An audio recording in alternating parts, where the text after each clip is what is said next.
Okay, part two, part two. Here we go. There she is. Yes, ma'am. Thank you for tuning in. Thank you for tuning in.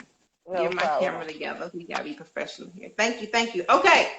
Again, for those who did not hear the information from earlier, I have Chrissy Boyd here, and I want to ask her a few questions about the world of human trafficking. She is very into boots on the ground with bringing awareness to the topic. Not just human trafficking, we're talking about molestation, we're talking about the missing of our children and women in our communities. Not many people touch the conversation.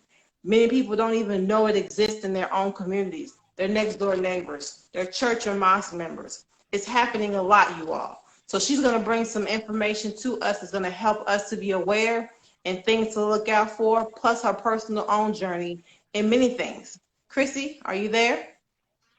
Yes, I'm here. Good afternoon again. Good. Good afternoon again. So those who did not hear earlier, can you kind of give us an idea, give us a rough draft quickly on who you are, what you do, and why you do what you do? Okay, so I'm Chrissy, a former stripper turned activist, nurse, mommy, poet, author. So that's just a few things that are under my belt. But yeah, so that's Yes, me. yes, ma'am. So when you mentioned the word exotic dancer or stripper, what did you see in that industry that can affiliate you with human and sex trafficking, prostitution? How does that look like on the inside? On the inside, you see women being pimped by pimps. You don't know how it came to be, but it does exist. And of course, we know by our knowledge that some are forced into it, some are drugged and then just taken away and forced to do it. But I did witness pimps coming in, beating girls, and leaving right back out the club. They weren't protected by the strip club owners or security, and so that was a sad point of it. I myself didn't get involved in the human trafficking part, but I still dealt with a lot of the degrading things, and I did actually get drugged. But luckily, God always been with me. The Creator always been with me. That's So right. He saved me. I didn't have to go into the human trafficking, or I didn't lose my life, but I could have. I could have Yes, definitely. ma'am. Yes, ma'am. You had shared with me personally and others about how you got into the exotic dancing industry. You mind sharing that with the world, how that happened for you? Yes, I had a kid. My kid's father basically was taking care of me from 17. He got locked up for selling drugs, and I didn't have anything. So I started over. I was actually had to go take my kids, and we were in a shelter. I met another young black mother, and she was like, you know what, we can have us an apartment by the end of the week if we go, strip. It's fast money, it's good money, and so that's what we did. And I I got into drinking a lot. I wasn't even drinking before this, but I had to drink. I did pop ecstasy some just to get me in that mode to be able to do it, because that's not really me. I can't dancing naked in front of men in my normal state. So I had to do things to induce that state in me. And luckily, I didn't even fall into addiction or like some other girls do. But yeah, that's my story. But I did get, I was wise enough to get out, and I got tired of it, and I did Mhm. use my money to go to school. I became a nurse, and I've been a nurse 8 years now. Wow, yes, ma'am. That's wonderful. You were able to get out of that environment and able to do better for self. So there's girls out there who possibly could be thinking the same thing. I want to be an exotic dancer. I want to be able to make extra money to prevent them from going into the sex trafficking world and to be harmed by men, multiple men a day, not understanding the weight and the engrams that are caused by that lifestyle and seeking for money and attention that you're not getting from home, which is unfortunate, right? Hmm. But what advice do you have for those young women out there who have thought about it, and you want to kind of like guide them through to understand that it's going to be okay with struggle? Is there any advice that you would have for them? Don't do it. Don't do it. It leaves scars emotionally. and sometimes physically for years after you get out. Yes, And ma'am. I'm just lucky. Please understand that I'm not it's more likely that you won't be lucky in it. It's more likely that you will get pimped, or you may not live. You may be kidnapped. You could be killed. Or mainly, I see a lot of girls now addicted to drugs. You know, Mm-hmm. and so you don't even have a quality of life. So I would not even venture into that. Like, get you a mentor, save your money, work a Yes, couple of jobs in college if you really your parents don't have the money to do it. But if your ma'am. parents don't have the money, get into sports in high school and middle school, or Mm-hmm. be high in your academics where you can get scholarships to go to school. It's other ways. The fast way is never going to be the best way. That's right. I think patience is a virtue, they say. You know, Yes. and anything is worth having, it's going to be some work involved. A lot of praying, a lot of attention, a lot of training to be able to prepare yourself for that kind of thing because, you know, we all want to go to college. Many of us do. And we think things can just be instant and come overnight. So, microwave version lifestyles. But work has to be incorporated in whatever you want. And so that money looks fun, you know, and you have men who come and approach you with these propositions of ways to make these things happen. But again, like you said, we have to be patient with ourselves in the process. Now, going into your life, and many women have been through, the Honorable Minister Louis Farrakhan has mentioned that a lot of women have gone through sexual abuse, and men. And with that, it's so much pain and discomfort that comes from that that can cause lifelong damage. Um, so for you, what was your way of being able to heal from your sexual abuse activities to get you right now to where you finished college, got a job, now you're mentoring young girls like yourself who have gone through things to be able to help motivate them? What advice do you have for that? Um, First of all, I come from even molestation as a little girl from 6. So I had to go to therapy. It's nothing wrong if you have to go to therapy. I had to go to therapy and work through these things. I used my art, poetry, writing, that helped me heal. Helping other young girls not go that route helps me heal. So healing is so needed, and it's not really talked about in our community. Yes, We come from a pray it away, or they just crazy. But no, a lot of people have been taken advantage of. Black girls and women are the least protected people, in yes, this world. Like I said before, we make up 62% of human traffic victims, and 52% of teenage prostitution are melanated women and girls. yes, And ma'am. boys go through it too, but it's more likely for girls to go through it. But Yes. we just have to protect, like you said earlier, protect our communities. Walk those girls to school, that don't have anybody to look out for them. Walk them home. Check in on people that you know. So some parents have to work 2 and 3 jobs, unfortunately. And that's how those men prey upon those girls. They see girls that are not watched a lot, and girls that want the Jordans, but their parents can't afford the Jordans, or want the long weaves and their parents can't afford the bundles. And they come to these girls with those propositions, and then not the girls go into it not knowing all that's going to happen, that he's going to take you away from your family and you'll never see them again, possibly. Yes, ma'am. And they mentioned it was a new article that came out for us in Dallas. There was 31 children that were found this past week, part of sex trafficking. 7 of them were part of sex trafficking between the age of 13 and 17.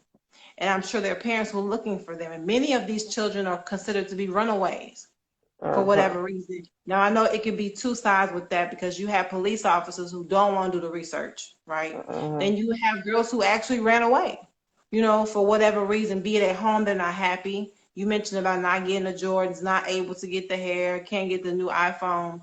But you have a guy on social media who's drawing them in through conversation and is able to provide them with these things. And now they're put into a world they can't get out of, which is And very unfortunate, right? You know, yeah. and you mentioned about mentoring and being there to motivate. What did that kind of industry, what did that world do to you as far as your self-esteem?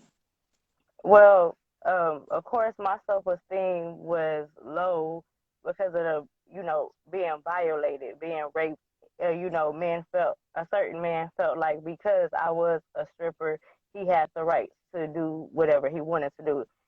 I put this on myself, and that's not the Mm-hmm. case.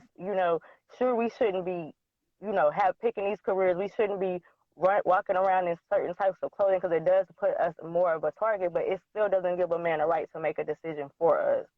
So That's because right. of that, for a while, I went through a lot of depression and stuff. And so, like I said, I had to go to therapy, and then me writing and me doing what I'm doing in the community, it really helped me heal. My main mission is to prevent other young girls from even having to go that route. And Yes. also, some runaways run away because of abuse. And abused girls are more likely to be targeted by human trafficking too and Wow. prostitution because they think that being abuse is love. When Mm-hmm. you've been getting beat since you were 5 or 4, and you think it's coming from your parents, you're thinking, okay, that's love. Love hurts, Mm-hmm. and that's not the case. So they target. That's also a huge target for them. They know a girl has been abused at home, molested. Wow. So that is not love. If it's any young girls out, love does not hurt. Love is supposed to be beautiful. So we have to kind of forget about, if you come from an abusive situation, you got to kind of heal from that and let that go and understand that that's not, the right way to go. Yeah, you hit the key point to me when you talked about um, getting away, but in that no means no. And if you are in a situation where you're forced to do something, you have the right to say no. No one has the right to violate you Mhm. at any capacity. So if you're in Mhm. a situation you all and you feel that you're being forced into something, you have the right to walk away. And you may feel that you're stuck. Guess what? You're not stuck. It's all a mindset. I have been taught again by the Honorable Minister Louis Farrakhan. He mentions about death. Nobody has the right to do anything to you that you don't want. So if it takes for you to have to fight and put your hands up, and you may not be stronger than that person, and that's why it's important too to have some kind of self-defense training, martial arts, to be able to help you, so you know the key points on when you put your finger through their eyes, they're gonna let you go. If then you pull the groin area hard enough, he's gonna let you go. You don't try to be in and outstrength him. You have to outthink the mind, because his mind's already set to be able to harm you and to put you in a strange situation. But it has to happen We either need there, people out there. there exactly. It's gonna happen That's a either way. that's So we that's a have to good be able to understand that. Yes, ma'am. that's a good point. And we need people out here because I was never taught that as a young girl. We need people Hmm. out here teaching the community these holding these self defense classes. I think that's a great thing. That's a great point. I need to get it figured out how I can incorporate that into our program. Yes, ma'am. Because I train with Grandmaster Abdul Aziz. I'm in Chicago, Illinois. We do it virtually.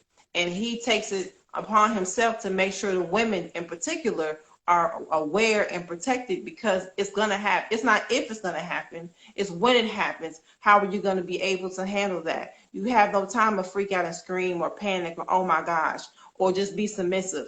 When that gun comes to your forehead, either you die there or you die with them. No, you don't just give your life to anybody. It's That's not who good. are you, God. So you have to be able to teach yourself and teach your daughters and your sons that when someone comes to you aggressively with that aggressive tone and aggressive handling of you, you don't have to submit no one but the God.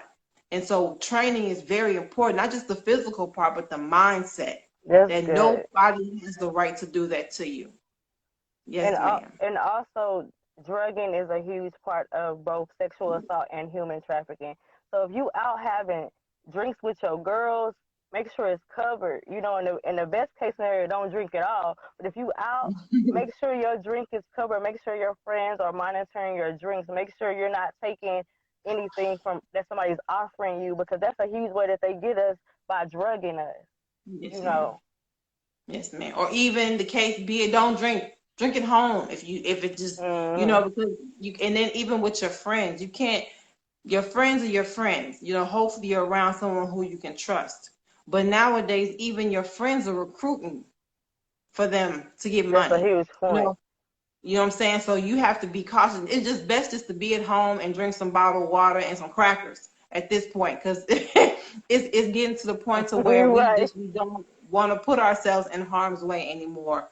And it's coming from every angle. Even family members have family industry pimping, have family Mm. industry sex trafficking. So, it's just best to be at home and focus on what you got to do to be better, because everything is being touched. Not saying everyone, but many areas and angles of life is being touched by this human and sex trafficking.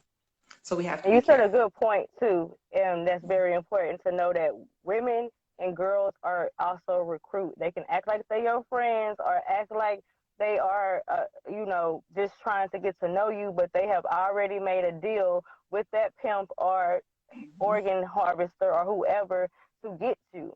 So Yes, you ma'am. have to it's unfortunately in these days you have to be very close to the creator, to God, and have discernment with people. Everybody ain't your friend, and just really pay attention, because I always say it's always a warning before destruction.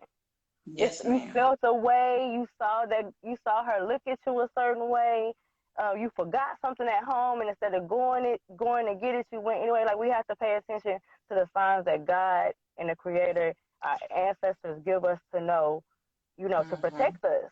I think that's Yes, probably ma'am. the only reason why I survived it, is because I always pay attention for the most part, you know. But yeah, that's one thing I wanted to just point out. Don't all trust women either, girls either, and pay attention to people who call themselves your friends in a situation that they try to get you to be in. Yes, ma'am, unfortunately. And I think it's also too very important, Chrissy, that you have someone you can talk to though. In this, and it could be a cousin, it could be a counselor at school, it could be a church member, it could be the person next door in your neighborhood. We want to be able to build a relationship with someone to be able to help us get through these painful moments. I definitely will share the VSK information with you with Grandmaster Abdul Aziz. I want you to push that with your mentor, with your mentees, and share with them that they can get some martial arts via Zoom here, now that we're all in quarantine, slowly opening back up as normal. But there's training out there that can be able to help you save your life. And, Um, and Go ahead. mentorship programs are so important. If you can do nothing else but start a little group in your community for to Mhm. mentor young women and young guys in your community, you are doing a lot for the movement. Like, we all want to make sure we're doing our part in the movement. It's not always about protesting and tearing stuff up. Like, we need people Mhm. teaching. We need people doing mentorship programs. We need people, like you say, doing the self-defense classes. I never even thought about that till now. Like, that's a great idea. Like, it's so many things you can be doing for the movement and for your community. That's very simple. We started the mentorship program started by just checking on girls in a certain apartment complex, making sure they had what they needed. And that's how I found out about the girl whose sister was taken to Houston and human traffic. And I did have to alert the authorities, alert the school, alert her parents. So in her case, she was actually lured away from her home and probably would not be back for years. They haven't found her yet. She haven't came home yet. And then once you get to a certain age, they can't no longer make you come back. That's So, right. it, you know, small things are huge. We don't all have Yes. to be on a podium and making speeches, and like, we don't all have that part in the movement. I think that's important. Protect these Yes, ma'am. girls and women. You mentioned earlier Yes. about the patrolling of the communities by our own people and our own men. That is huge, and I think that's a good starting point too. Yeah, because I mean, it's so many drug houses in the communities and so many prostitution rings in the communities. And just imagine if we do what we know is right and what we see, go do it yourself. Don't rely on the other sources to be able to do it. Many times you have judges, you have counseling, you Mhm. have police officers who are involved in it. Not saying all, but there's many who Mhm. are involved in that. And so with that, we have to learn to get some trustworthy men, some fearless men to be able to go in there and make these things and shut the dope houses down, shut prostitution rings down, bring them babies out of their room, bring the women out their house and take them home to their families. Because if the longer we keep nitpicking and baby stepping this game, it's going to continue to grow. We have to be able to get out the fear. It's going to be uncomfortable. Things are going to be stated. Things can happen. But the life of that little girl, that 7-year-old little girl, or that 10-year-old little girl, or that 20-year-old girl, or that handicapped woman, elder, is being molested. 10, 5, 7 times a day, and we sit at home watching TV, eating dinner as if it's not happening. And there's someone out there crying right now saying, help me. And we do nothing but rely on our local authorities to make these things happen. There's no spooky God. Ain't no mystery God. So with that, we have to be able to get out in our communities, create these 10,000 fearless community organizations, and go out here and make this thing happen, because we don't have to reinvent the wheel. And I'm thankful for the Honorable Minister Louis Farrakhan for giving us a foundation and many other leaders who have taught us these things. Now it's time for you and I, Chrissy, to be able to build and network and make it happen. That part. And one thing that I think is huge too. I lost my thought. I had it and I lost it. I forgot it. Oh Lord, I forgot what I was It is, gonna say. Oh yeah, we do it have. Okay, so we have certain organizations that I can say that if you need assistance, like Black Empowerment Movement, they're based out of Fort Worth. They're here doing security right now at my event, and they come. awesome. They're licensed to carry, and this their presence. People can see them, they don't Mm-hmm. bother. And so if you know organizations like that, you need something done. To the police, a lot of times, because if it's a black child, oh, they're going to drag their feet. They're going to say, oh, she just ran away. Whereas if it was Mm-hmm. a Caucasian child, it'll be all over every news channel. So we can't always, sometimes, I'm not going to say every time, but most of the time we cannot rely on law enforcement. We need to call these No. organizations, start these searches ourselves. Like you say, if you know it's a house down the street with underage girls being trafficked, go in there, snitch, Mm-hmm. snitch on them, kick the door Yes, down, ma'am. bring those girls out, or quietly start talking to them girls when you see them and get them out, make them feel comfortable enough to leave, because a lot of times they're there out of fear. And if Hmm. they felt like they had an alliance, they would be gone. Nobody wants to Yeah. be drugged and raped several times a day, beat, brainwashed. Nobody, I don't, no woman signs up for that, you know. And I think that too, it's not really personal until it happens to you. When it happens to you, then you want all resources pulled.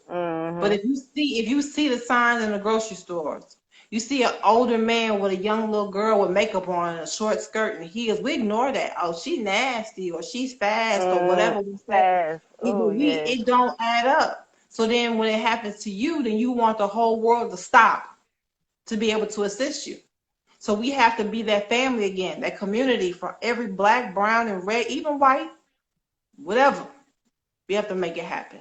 It was a huge point in time when we were looking for missing girls and looking for white vans, and it just quieted. You don't hear anything else Mm-hmm. about it. But these women Mm-hmm. are still missing. They're still Yes, missing. They still want to be brought home. And if they can be brought home, let's bring them home. Let's get the task forces done. People who have a heart for it. Let's minister to these girls when we see them.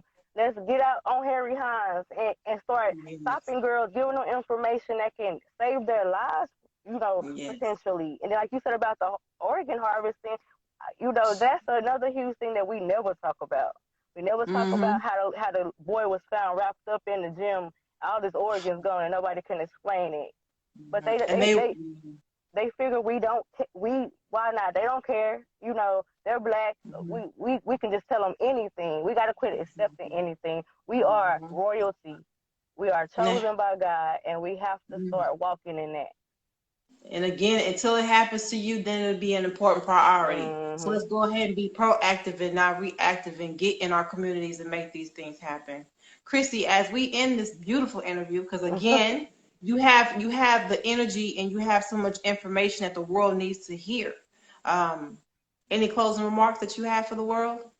My last closing remarks would be just we have to, like you say, be proactive instead of reactive. We need programs in place for these young girls and boys that instill them principles of knowing who they are and loving self and how to tell when someone's mistreating them. We need resources intact before these kids are maybe even going into middle school. They need to know inappropriate behavior. They need to have places that are safe places. They need to have, you know, certain principles that protect you in life. That no matter if you're Muslim, Christian, it's certain principles that you can go that are common among every religion. And if we could just really instill these principles, I think we can save them before they get there. You know, Man. and I think like you said, I think that really.